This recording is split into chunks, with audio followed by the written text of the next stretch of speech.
السلام عليكم ورحمة الله وبركاته. الحمد لله رب العالمين. اللهم صل وسلم وبارك على سيدنا محمد وعلى آله الطيبين الطاهرين وصحابته أجمعين وبعد. Ndugu zangu Waislamu, ndugu wasikilizaji, leo darasa yetu tunazungumzia kuhusiana na hukumu ya yule ambaye mtu alikuwa ni msafiri, alikuwa amesafiri kisha safari yake ikaisha mchana wa Ramadhani. Kwa mfano mathalan, mtu alikuwa ameenda Morogoro, amesafiri kuelekea Morogoro. Aliposafiri, ndugu zangu, akawa wakati wa safari yuko katika udhuru, anaruhusiwa kufanya chochote, yani haruhusiwi, si lazima kwake kufunga. Msafiri si lazima kwake kufunga, lakini akawa ameingia Dar es Salaam wakati wa dhuhuri, kwa maana udhuru sasa udhuru wa kutofunga umeisha. Sasa nini hukumu ya mtu kama huyo? Je, akishaingia katika sehemu yake ya makazi au mji wake wa makazi, itakuwa inafaa kuendelea kula au anatakiwa ajizuie? Au mtu alikuwa ni mgonjwa, anaumwa, ilipofika salatu al-asri au samida ya saa 8 mchana, katikati ya mchana akawa amepona kabisa, na wakati mwanzo wa mchana alikuwa hajafunga, je, atajizuia katika ile masaa yaliyobakia katika siku, au ataendelea kula na kufanya mambo mengine ambayo inafaa kuyafanya mtu ambaye hajafunga? Au mathala mtu yuko katika siku zake, mwanamke yuko kwenye siku zake, akawa ametwaharika katikati ya mchana wa Ramadhani, je, itafaa kula?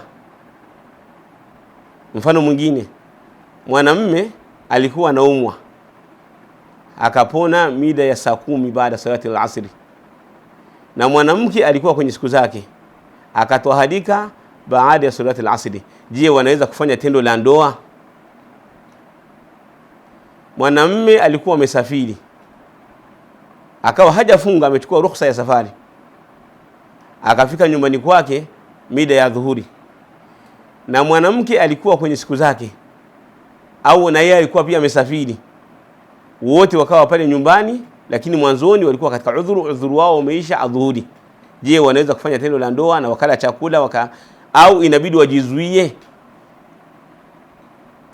Jawabu ni kwamba la, hawatojizuia, bali wataendelea na ile ruhusa. Wanaweza kufanya tendo la ndoa, wanaweza kula chakula, watafanya vitu vyote ambavyo vimekatazwa kuvifanya mtu ambaye amefunga.